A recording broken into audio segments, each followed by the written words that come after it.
এ কি ঘটে গেল ভাই কাজলের সাথে? এরপর কাজল করলোটা কি? আর এদিকে নায়রা ব্যানার্জি তো পুজোর ইভেন্টে ধুনুচি নাচ নাচতে গিয়ে পুরাই ঠাস। যদিও অন্য তারকারা তো এদিক দিয়ে তাক লাগিয়ে দিল, কিন্তু পুজোর ইভেন্টে ভাইরাল পলিটিশিয়ান শ্রাবন্তীর সাথে এইটা কি করলো? আর এদিকে জিৎ তো তার গান গেয়ে পুরাই ভাইরাল। সো এভাবে আরো মজার এন্ড ইন্টারেস্টিং গসিপস আছে। সো দেরি না করে শুরু করা যাক। প্রথমে আসি কাজলের কাছে। কাজল তার দুর্গাপুজোর ইভেন্টে তারকাদের দাওয়াত দিয়ে তো পুরাই নাজেহাল, যেখানে তার ছেলে শুরুতে কান্নাকাটি শুরু করে দেয়।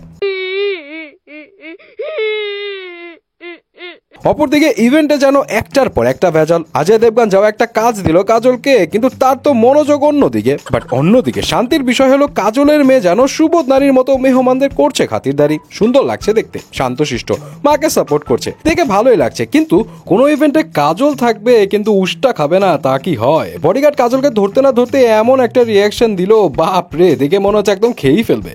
কাজলের কিন্তু আবার স্লিপ খেয়ে পড়ে যাওয়ার স্বভাব আছে, তাই মনে হয় অজয় দেবগন কাজলের জন্য বডিগার্ড রেখেছে। আবার এদিকে সব কাহিনী মনে হয় জয়া বচ্চন ভিডিও করে মেমোরি হিসেবে রাখতে চেয়েছিলেন, কিন্তু ভাই উনি মনে হয় ভিডিও অন করতে ভুলে গিয়েছিলেন। পুজোর ইভেন্ট নিয়ে যখন কথা হচ্ছে তখন পুজোর রিচুয়াল নিয়ে কিছু কথা বলা যাক। পুজোর ইভেন্টে দেখা যায় অনেকে ভালোই ধুনুচি নাচে মেতেছিল, কিন্তু রিচুয়াল পারফরমেন্স করতে গিয়ে তো নায়রা ব্যানার্জি পড়তে গিয়েছিল বড় হেভি পাকে।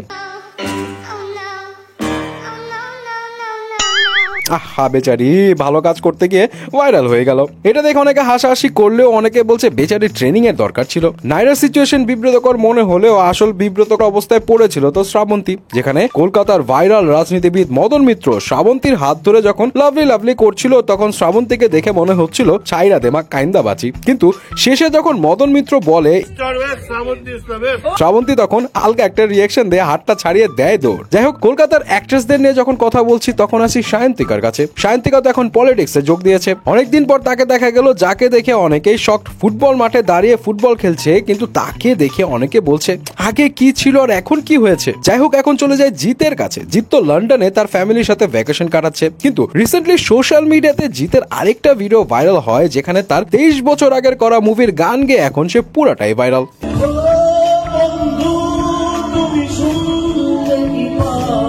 আর এদিকে নিজ পাড়ায় সৌরভ মহারাজ তার মেয়ে সোনার সঙ্গে তাল মিলিয়ে নাচছেন। অডিয়েন্সরা বিষয়টাকে ইতিবাচক ভাবে দেখছেন এবং প্রশংসা করছেন।